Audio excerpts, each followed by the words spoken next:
Be advised, the opinions and views of the hosts and guests do not reflect those of the station.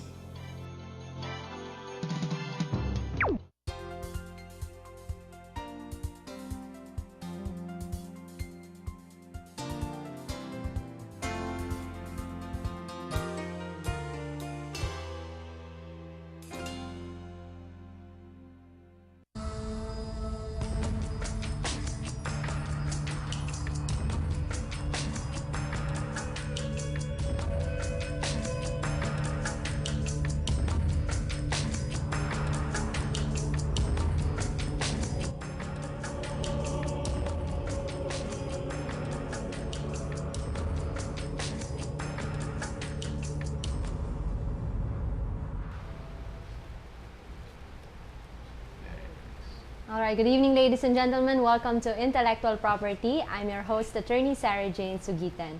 Tonight, we're going to talk about animation in the Philippines. And joining me this evening is President of Superbrand, who will take care of the commercial aspect or the business aspect of animation, Mr. Harry Tambuatco, and Mr. Benedict Carandang from Tuldok Animation Studios Incorporated. Good evening, gentlemen. Good evening. Welcome Good evening, to the show. Earlier this morning, we were talking about animation in the Philippines over DZRJ, where the Intellectual Property Office of the Philippines also produces a show called Piracy Watch. And we had as a guest Mr. Michael Lim, the Executive Director of Animation Council of the Philippines Incorporated. Would you believe that we have an Animation Council of the Philippines running for 10 years now? Joining us, Mr. Harry, you talked earlier during the show about when animation started coming in the country and the difficulties that that were presented in terms of tariffs and everything. Can you give us a background of the industry? It feels like it's so many eons ago. If I'm not mistaken, it's 3 decades ago, 2 to 3 decades ago. Benedict knows because what's playing behind you is they will have a bit of the history there, if I'm not mistaken. Yes, I remember it in the very early 80s when Burbank initially came to the country, and very quickly the summary is a bunch of doctors, about 6 or 7 of them, invested heavily. These were Australian doctors who got credits for pursuing animation in another country. And it just happened they came into the Philippines and they brought with them some 15 or 18 Australian talents. Well, 1 or 2 of them were Americans. And they started the animation industry. They set up in Legazpi Village, which was then the Central Business District. If I'm not mistaken, it was in Perea Street. And they started hiring Filipinos. I didn't realize that animation comes in multiple departments. They have the actual drawing, the initial drawing of the characters, which then was all manual, wala pong computerization. They used to draw them first in white sheets and then transfer them into cells, what they call the translucent cells, at which point you had the backgrounds, you had the scenery, and you had multiple departments within one animation group. It was extremely tedious. It took a long time to finish a project, and it cost a lot of money. They were doing work basically from anime. They were doing extension work from Anime Japan, because at that point, the Japanese animation industry was full of Americans. And what happened was from there, they branched out, they moved to South Korea. It was the Australians who brought it here, getting work from Japan. About 2 years into the game, I just assisted them bringing in their equipment because it was such a new industry. The equipment was not, well, I had to go to, I remember the Department of Finance, the Central Bank, and to Customs to explain the kind of equipment because as your guest said this morning, it was under categorized. Classified yes, under petroleum. Exactly. The cells that you were talking about. Yeah, it was classified under petroleum, and really it's a totally independent industry by itself. And that to me is the memory of exactly how it started. Then it moved on to Chito Roños. You were saying, what's the name? Optifex. Yeah, Optifex. Just down the street along Pasong Tomo. And I remember, well, it continued for a while until Jerry Smith came in, who worked very closely with Hanna-Barbera. When they got the contracts, and it moved to Pioneer Street, becoming Phil Cartoons. At that point, it became a big industry. How about Passy? Passy, yes. Yeah. Demolition. Well, Benedict should know more about it. This to me is in the 80s, and I helped them out. I was very close to them, but not on the content and expertise, which you can talk about. Yes, Benedict, can you tell us what the Tuldok Animation Studios is? How long have you been in the industry, and what sorts of activities do you have in the company? We've been here in the industry for around 5 years already. It's around back in October 2005. But Tuldok is quite a different kind of organization because we're a conglomerate of artists. Background artists, animators, writers, voice actors, and musicians. So basically, we don't have a physical studio to speak of. Since there's a digital technology right now, the cost of doing the labor cost for animation has become much more cheaper. So yes, people can work at home right now. So our organization is more like independent organization wherein we get government funding to produce original local IP content. That's great. So, do you earn revenue from the films that you produce? Do you show it commercially? Or Right how does now, it since happen? it's government funded, the one we produce cannot be sold yet. So what we're doing right now, we're building a portfolio of original Filipino content. Because there's a trend right now that going towards original IP creations. Yes, that's Like right. in the recent past, back in 2008, there were 2 animated full-length features produced. One was Dayo, produced by Jessie Lasatin of Cutting Edge, and there's Orduha, produced by Tony Toviera of Eat Bulaga. Orduha was shown in June of 2008 without the protection of competition with Hollywood. So they were competing with Incredible Hulk back then. And at the same time, Dayo competed during the Metro Manila Film Fest. So they were protected during the film festival. festival. So there weren't any Hollywood competitors back then. So afterwards, they didn't fare much well because the Filipinos weren't receptive of our animation content. Our self-produced Our animation self-produced content films. because they think that we don't produce high quality animation. That's where people are really wrong because we've been here in the industry for around 25 to 30 years Yes, it's the already, 1980s. and most Filipinos don't know that the people behind these big projects are Filipinos. Filipinos, Since, yes. Totoo yan, totoo yan. Yes. since it is Filipinos. being outsourced here, we aren't allowed to put our names in our credit. So right now, how can you actually promote yourself if people don't know that you're the one who made it?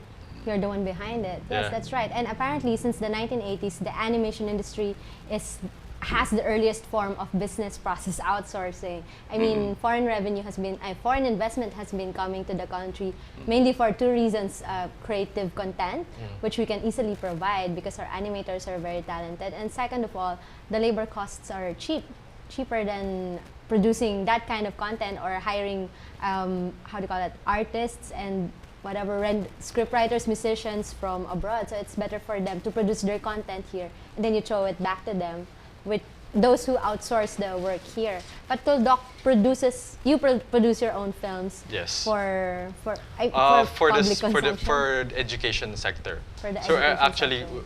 the recent projects we produce is a 42 animated film, which is to inspire students, and coupled with 7 animation instructional videos, which will give them a basic idea on how to animate. So this DVD project would be given away for free among state universities and public schools in order to spur the creativity of our youth.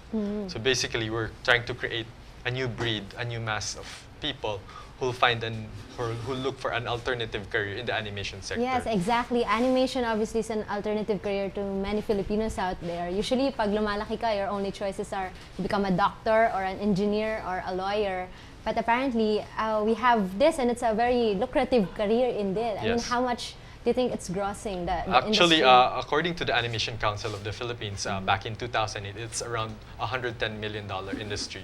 And there are around 8,000 animators, in the country. artists in this sector alone. But they need more people to continue growing. Yes, because I believe there's more demand to create, more animation. Because animation now is not just movies, it's also used in advertising. For websites. For websites. See, so there's a growing demand for animation. Actually, the term right now is called creative process outsourcing. Before there was process business outsourcing. process outsourcing, which can be classified into call centers. And now the knowledge process outsourcing, or KPOs, are more on the accounting, the engineering, and the architectural stuff being sent here. So now there's a new breed, which is CPO, Creative process outsourcing. Yeah, that's nice. And with creative process, the discretion also is imported here. I mean, the artists, our local animators have discretion over the story, over what kinds of characters to create and everything. I mean, unlike in business process outsourcing, you're limited to just a certain service. You don't have discretion in deciding about the content. You know, the one thing that's very peculiar or significant for the viewers to understand in animation, attorney, kasi pag gumawa ka ng scene, you do a movie and you feature human talent. Human talent has an age limitation because as much as birth is reality, so is death. And then it becomes what they call, they archive it or they become old movies. Cartoons and or animation has no life. It is eternal because the characters never die. They just keep going on. If after 20 years, 2 decades, 3 decades, 4 decades, ang ginawa mong cartoons 50 years ago, today, pag binenta mo or you still have it, it will keep, it is just as valid. And the prices of the value of that material is tenfold, 20-fold. It increases, unlike old films, namamatay na.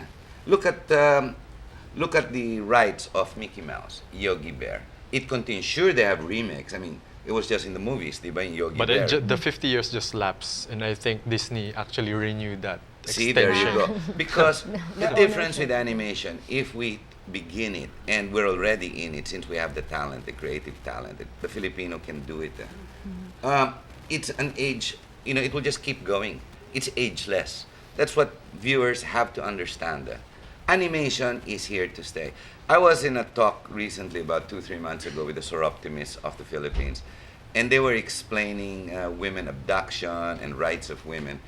But the group decided to go by way of animation to teach their lesson.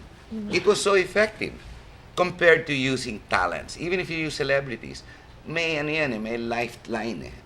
Human beings have lifelines. Cartoons are ageless. Mickey Mouse looks exactly the same. Diba? He doesn't. Yogi Bear, even with the new remakes, still looks exactly the same. He does not have one added wrinkle. Iba, diba? Yes. And that reminds me, you were saying to Biera, the owner of Eat Bulaga.